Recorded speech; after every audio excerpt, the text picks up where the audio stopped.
We're here at this fantastic place in Istanbul, the center of global crossroads. It's been for centuries. It's been linking east to west and north to south. And it's been doing so for many, many years.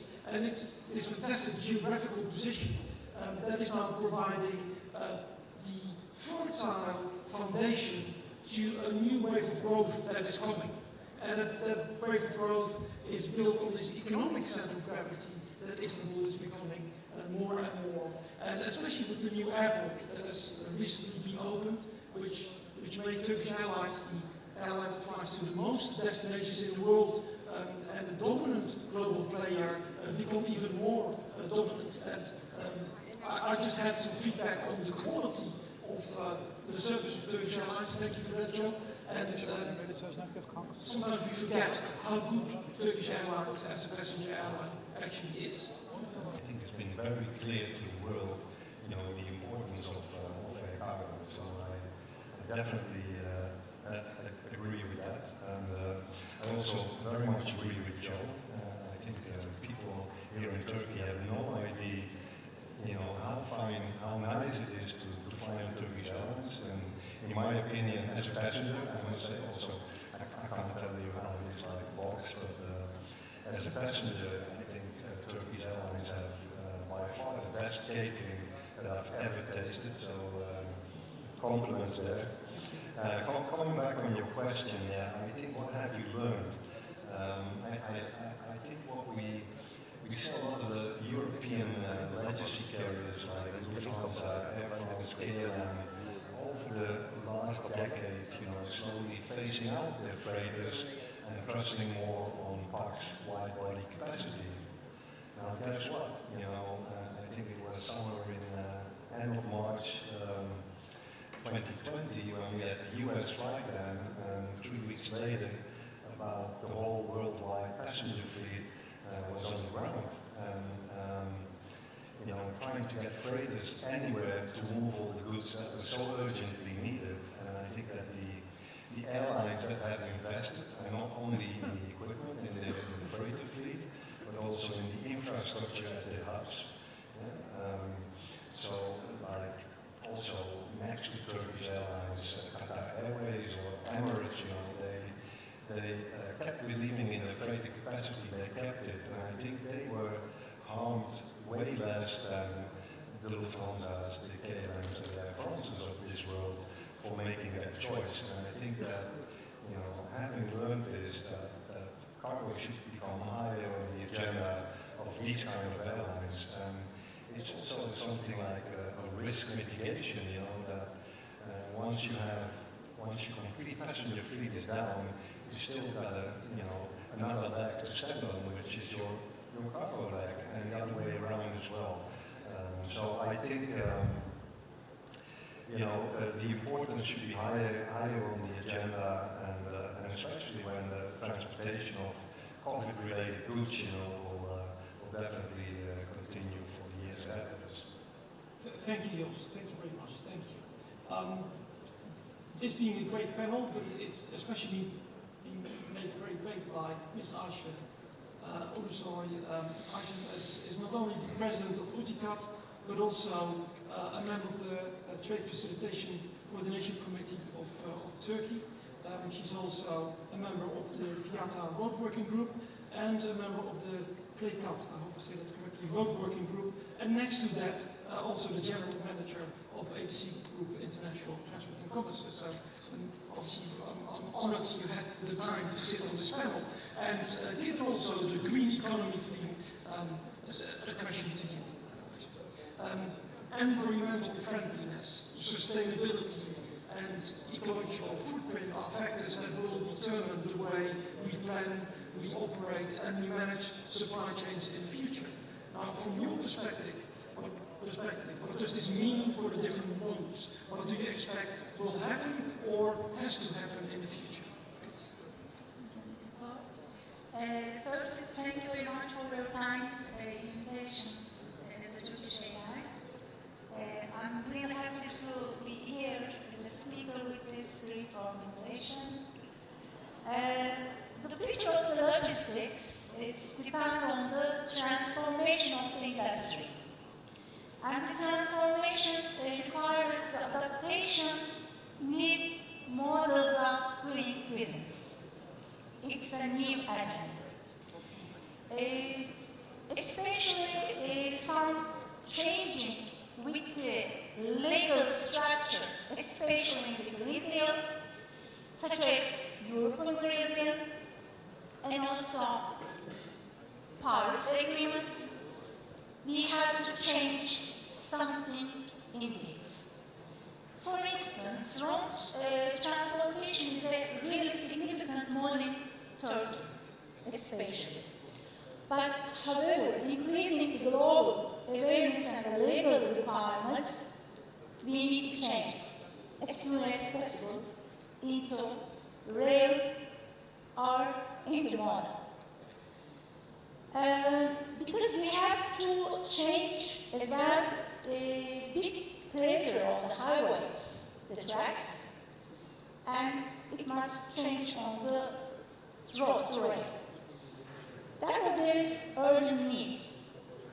The incentivize the rail cargo and rail facilities to have make connection between rail and the ports, rail station and the ports, rail station and the industrial zone. It's really important.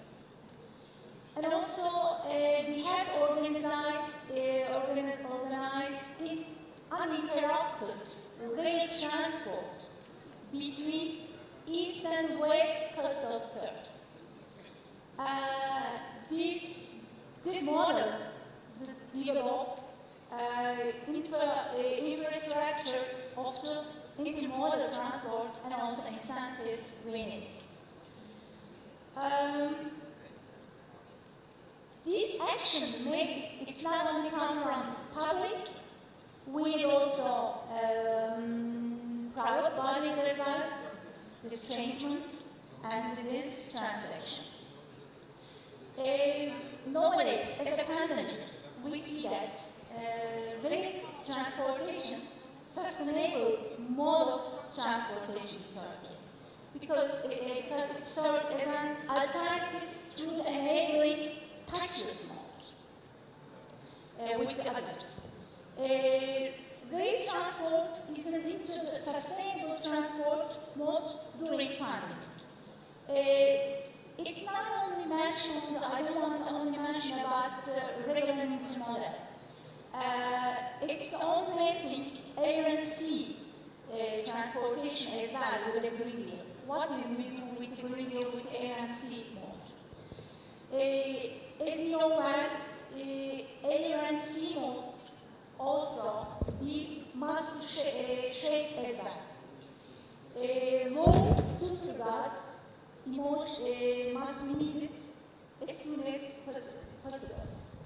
Especially International Maritime Organization put some regulation on this, as well as reach the emission targets for the IMO design.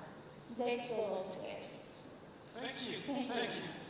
Great answer. Thank you very much. And thank you again for being here. Let's move back to Glenn. Glenn, you worked for the IATA for a very long time. You were head of cargo, and then you became the leader for the International Air Cargo Association. To us, I think from my perspective, the airline industry has proven again after World War II to be the critical factor to transport the most desperately needed goods to remote locations overnight if needed, but at a cost. And what role do you feel the world's governments should take next to the existing agreements on taxi fuel, etc., to stimulate a solid global airline community to the benefit of a restored globalized supply and demand? Listening also to Joe, who says, I've got a lot of trouble getting everything that I need together, and we're already 2 years down the lane. That's a great question. And I think if we look at pre-COVID times, one thing that we need to understand is about 50% of the global air cargo moved in the bellies of passenger aircraft. So, as Johnson was saying, when we got to the middle of March last year, and basically the world's passenger fleet was grounded, that meant that 16,000 aircraft where cargo could actually fly normally no longer was available. Freighters took up a lot of that slack, but also what airlines did, which was very innovative, is they actually started operating passenger aircraft for cargo only. There's about 3,000 passenger aircraft utilized in that fashion. Of those, there were about 300 or 400 which had the seats completely removed, which then created two things. One, a very innovative spirit, created a bit of a problem for the ground handlers when they arrive at an airport, and instead of seeing 275 passengers that would walk themselves off at 777, they now saw 4,000 boxes, which were basically being very rude and just sitting there, waiting for somebody to take them off. So the industry was made aware of the fact that the two models were separate. For the first 100 years of this industry, it was pretty much passenger aircraft that were then sometimes built in a cargo configuration, but it was the same asset. So when the industry realized that both passenger and cargo industries were different, the governments need to also respond to that. Right now, I think we have a huge crisis that the industry is facing because of lack of harmonization across governments. Since August, I've been flying pretty much consistently. I've been to 18 countries. If I open my phone, you'd see 12 different apps that I've had to download for every country I fly from. I've had 16 PCR tests, 32 antigen tests. I've had to fill out thousands of pieces of paper, which you fill them out and then nobody asks them from you. So you fill them out for no reason whatsoever. But that lack of harmonization means that it's very difficult for the passenger networks to resume. If you don't have the networks being resumed, you can't have that cargo capacity that's so crucial. So I think there's one immediate thing governments can take, which is to look at harmonizing the restart and the recovery of the passenger industry. But then longer term, I think governments need to look at things like the international regulatory regime and say that these wonderful freighters, and again I'm going to add my voice to those already expressed, Turkish Airlines, wonderful airline, great combination of freighter fleet as well as great passenger aircraft. But one thing that we have to recognize that air cargo moves in one direction. Passengers mostly go and come back. So to make a freighter fleet viable, you need to be able to move that aircraft where the cargo demand is in a timely fashion. We need an international regulatory regime which has, and forgive me for getting technical, something called Seventh Freedom, which gives the airlines the access and the ability to move aircraft where they're needed, so they can actually fly to wonderful airports like Maastricht, so they can provide the capacity, so that ISIMS members can actually go to all of the customers, so that Joe and his businesses can have the right access to the right capacity. And that really helps support the theme of this conference, because efficient and optimized utilization of assets is the most green, efficient way to use those assets. So there's lots of things I think governments can do. Thank you, Lee. Thank you very much. Thank you very much. Great answer to what you're saying. Yes, there should be more effort there. And you also want to add on to it, please. And again, completely right, Glenn, but I think one part of the question was what could governments, regulate to do better. I mean, I was astonished the moment that the entire passenger fleet was on the ground, that within weeks, every country, every government, every regulator authorized to put boxes, put covers on seats, put boxes on top of that, remove seats, put cargo there, while you and me and a lot of other people are trying 20 years, to become paperless, and all the time, we got stopped or thrown out because of the necessity of physical documents, etc. And I really hope that is a signal, that if we really want things, that we can make steps. Because you are sort of like complaining on all the diversity of the regulations. But I come to Istanbul and I bleed 3 times with my phone, and I'm on board of a flight, while a cargo freighter, takes between 20 to 30 kilos of physical paperwork, to bring goods from A to B. So that would be my takeaway for governments and regulators going forward. Yes, so you're saying a more paperless world, a more digital world is another step forward to a greener, more efficient. Exactly, but adapt quickly to the changes that are there. You know, from at the moment we are here in an innovative session. You know, and there are more than 50 airplanes, electrical airplanes that need to be certified by the different regulators, and it's going to take years before that's going to happen. You know, it's so urgent. Why can't we now make these moves as well? Okay. So you're calling for urge there, and you feel that by the time they are approved, there's already new technology that is even better. Cool. Thank you. Having Joe on the panel is great because he comes from another very highly competitive industry. And my question to you is a bit of a different angle to be looking at our industry. So for people working in the airline industry, the times have been and still are very tough. And despite all the challenges, the future requires airlines to attract talents, the bright, the smart, the hard-committed workers. From your perspective, how do you think the industry can be kept, if it already is, or be made attractive to talents now and in the future, knowing that you are also scrambling to attract talents for your industry? So, yeah, talent is I think it's a challenge for any organization, irrespective of what industry you're in. And in the U.S., we actually have an immense problem right now for talent. In our businesses, it's even hard to get the most simple of laborers, even administrative assistants are difficult to get. You have to pay premiums. And I think one of the issues was really the initiative that the U.S. government rolled out early on during the pandemic to provide income to employees in general. And I think that had a negative impact in that a lot of those residual employees that are out in the pool don't really have a need to go back to work because they're incentivized by the government to stay home. So that becomes one of our challenges, which is difficult to circumvent until the government stops doing that, right, and have those employees come back to work.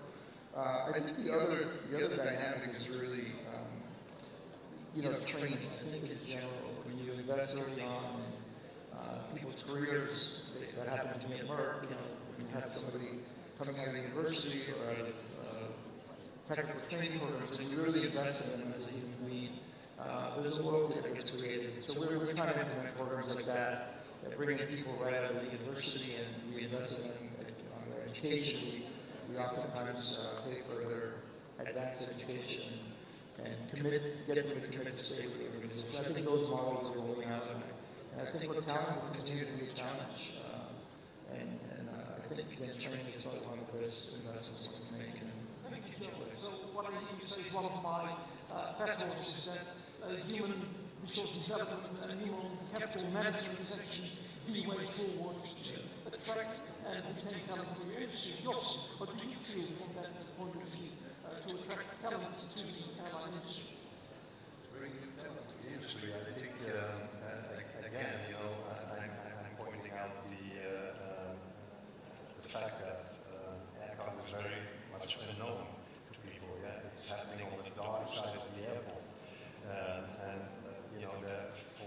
for decades there were not really studies, to go to school and say I want to go into aviation, I want to go into air cargo, other than to become a pilot or an engineer or an aircraft manufacturer. And I'm actually quite proud that in the beginning of this century, and I actually started in the place where you live, the Oxford University was the first university worldwide, that started an aviation program, which also contained air cargo. And now you see it all over the world, Singapore, Hong Kong, they followed. And this resulted in young, skilled people, having the same passion and enthusiasm that we have, and that's so nice to see. And that came off the market somewhere around 2010. So, and of course, now that we are in the next step, where this industry also needs to meet all the climate targets that we agreed upon. Well, this is a topic that young people are always interested in. So I think, there will be a lot of young people coming into this business, and I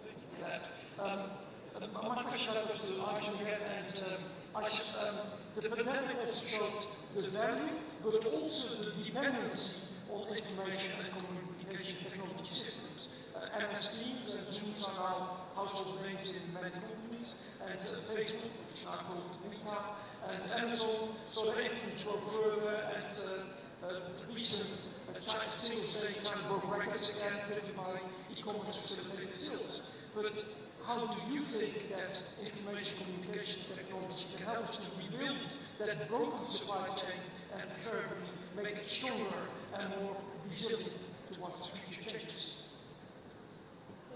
Good question. Thank you very much again. I see this period as a pandemic-led digital side, because we have to make necessary changes on our way of doing business as soon as possible. Especially the paperless and touchless process must begin. For this reason, institutions and the companies has to reinvent their way of doing business chains and redesign again their own digital process, turn into touchless and paperless as soon as possible. This is really important to continue supply chain without any interruption. We see that this is a really big problem in the pandemic. And as a Utkat, I'm really proud to say that we continue to keep all the issues such as e-commerce and digital applications are in our agenda as soon as possible.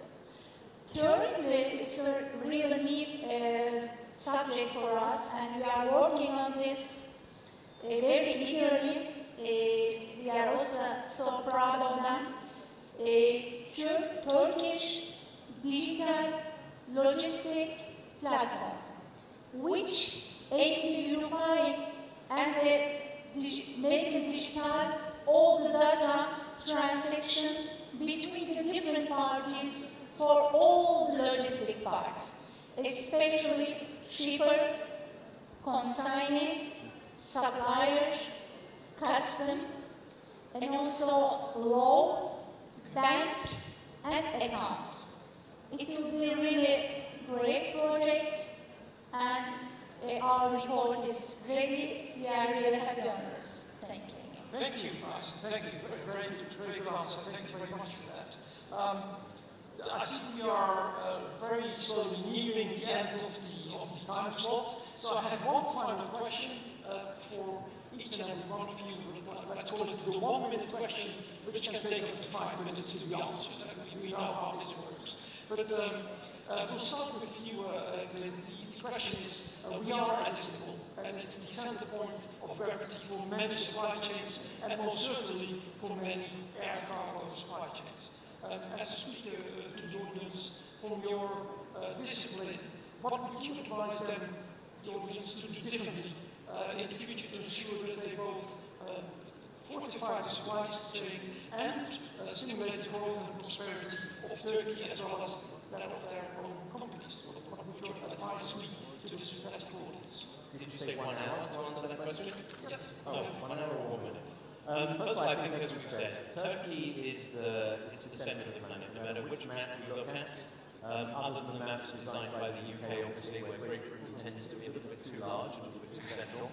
But most normal maps would actually show that Turkey is incredibly well positioned for the global economy and global trade flows. You've got great ports, you've got a great airline, you've got great airports, you've got a wonderful, young, educated, technically connected workforce. You've got a destination which people want to come to, whether or not it's the beaches or the culture. So you've got a destination. You've got a thriving manufacturing industry. You've got global leading textiles and other products that you actually produce. But there is a risk. That's the plus. Now forgive me for the risk. The risk is, and I'm going to actually link to the World Bank, Every 2 years, the World Bank produces a study called the Logistics Performance Indicator, the LPI, where they actually measure and go through a very detailed study of looking at a country's infrastructure, customs procedures, connectivity, education, training, all the factors which actually implement this or impact the supply chain. And in 2012, Turkey, which is a solid G20 member, was ranked number 27. In 2014, it was ranked number 31. In 2016, it was 37. And in 2018, it was ranked 47. Sadly, that to me is a risk. And again, if you were saying addressing to the people in this audience and people beyond this audience, elsewhere in the country, as the global supply chains are moving ever more increasingly to high quality, high tech, high sensitive, digitally connected supply chains, as time is becoming increasingly important, we look at e-commerce. E-commerce is not about waiting until next week, it's about waiting until yesterday. And my daughter, who I think is accounting for about 50% of the global e-commerce trade increase, she doesn't understand why she can't have it on the same day from halfway around the world. She doesn't quite understand time zones. She's only 3, but that's, actually she's 27, she should understand time zones. So I think, putting aside levity, the challenge to the people in this room is never rest on your laurels. The rest of the world has caught up in some cases and overtaken. You've got a world-class airline. Let's make sure that we can have a world-class infrastructure. You've got wonderful freight forwarders. I work very closely. You've got manufacturers, etc. But I think you need to make sure that the entire ecosystem, governments, regulatory agencies, airport authorities, suppliers, etc., are all working much more collaboratively to make sure you can leverage the assets that you've got. Well, thank you. And I see you guys nodding. What would you like to add to that? I would like to add something more. And I have 3 advices on this. And as I mentioned before, the old ways of doing business become history. Yes, we get it.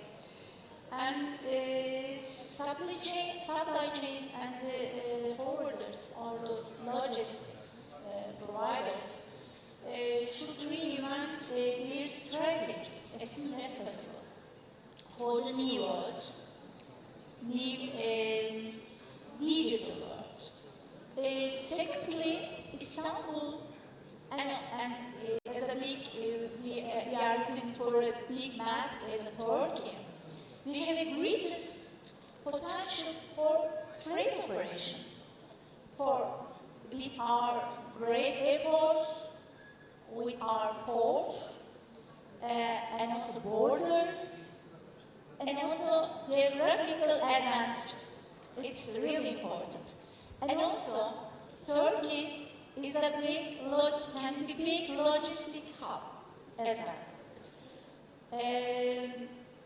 Our logistic power enables to all the freight operation, air, sea, rail, intermodal. This advantage is come from our geographical advantages as well, and we can make us more competitive in the all international world and for commerce. Especially transit shipment from in Haven, for example, Mersin or Istanbul or Izmir and such a ports, we will be really great advantages for this. We have to, especially I would like to add for Turkey, airport community system, the single window application. We have to do that all together. It's really important.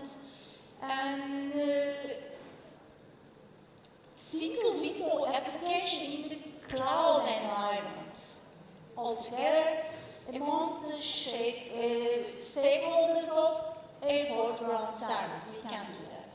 And also temporary storage facilities such as airlines, airports, forwarders, custom, can contribute to develop and digital side for both custom and the forwarding side as well. I mean, it's e-arrival, e-freight, e-custom, e-booking, e-chamber of commerce. It was not a big dream, I think. We can do that all together if we want it. Thank you very much. Thank you. Thank you, Isaac. Thank you very much. Jos, what is your perspective on this multifaceted, difficult question? Imagine being number 4. You're not Charles. No, but indeed, you know, a fantastic geographical location, you know, with good transit function between east and west, a home carrier with an excellent destination network and a young fleet, substantial home market. So my view, the future looks very bright for Turkey and Istanbul. And I think you have 3 major challenges, and that is sustainability, sustainability, sustainability. Did you say sustainability? So you said sustainability. Thank you very much. Well, last but not least, I have things to say, that's my colleagues here. But let me reiterate 2 things that I think are really important. I add a third point to that. Geography, and obviously your geographic location is incredibly vital for sourcing from Asia into, you know, the States and beyond. I think that's really important, and you shouldn't dismiss that, or at least, you know, pay attention to that. The other thing is you have a very young labor force. I mean, if you were in Japan, I'd say it's a different story, but you know, you have an educated young labor force, which I think will allow you to grow and expand as the markets evolve. The third point, which I think is it's an important piece for all of us to keep in mind, is that COVID-19 suddenly it's caused chaos around the world. And there's always opportunity in chaos, right? The logistics supply chains have changed, manufacturers have changed, and there was a recent survey where they surveyed the top 50 countries in the US, and their #1 tasks that they're focusing and facing is really reshaping their supply chain, finding new vendors because the current vendor chain is completely disrupted. So I think that's an opportunity for anybody who's entrepreneurial and is looking for new avenues to create new opportunities and new businesses. The cautionary tale, and I hate to end with negative news, but why not? It's also positive, so there's something here that's worth considering and keeping in mind. And that is that inflation across the world is really having a significant impact. As a matter of fact, this morning, the U.S. will release its inflation numbers. It's the highest in 40 years. So it's astonishing what is happening to the buying power of countries and individuals. It's going down.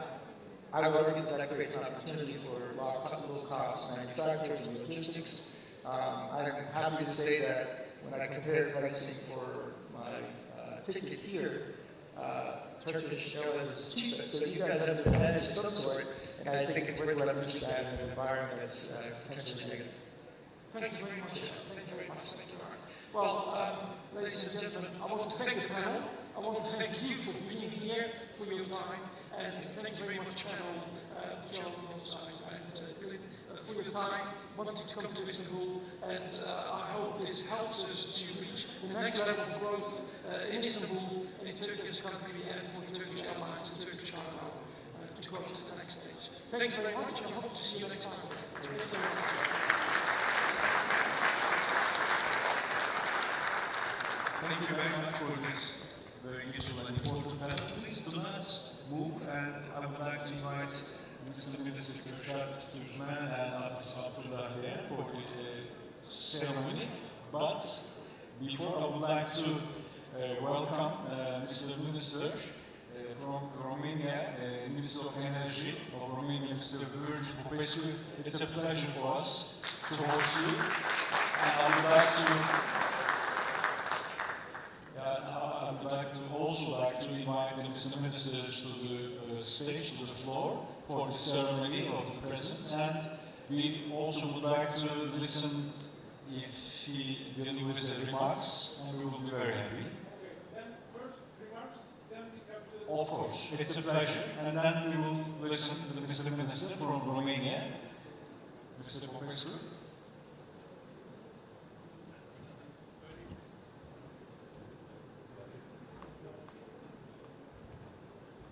So thank you very much and for the nice welcome.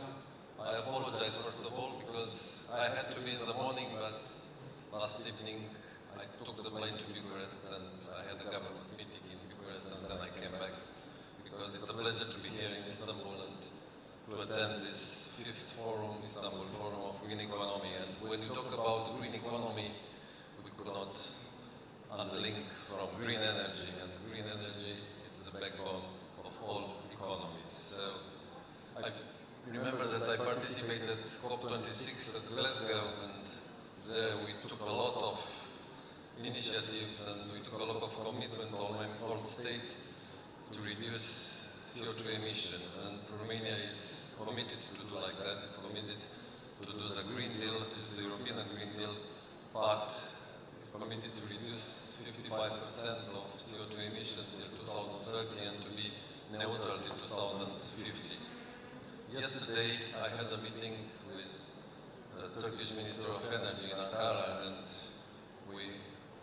we are committed, like Romania and Turkey, to cooperate in the energy field, and we think that all states that are near the Black Sea has to cooperate in the energy field and in the economic field. We are here to talk about green economy, we are here to talk about the future of the climate, and we are here to take actions in order for our children, our grandchildren to have a better climate.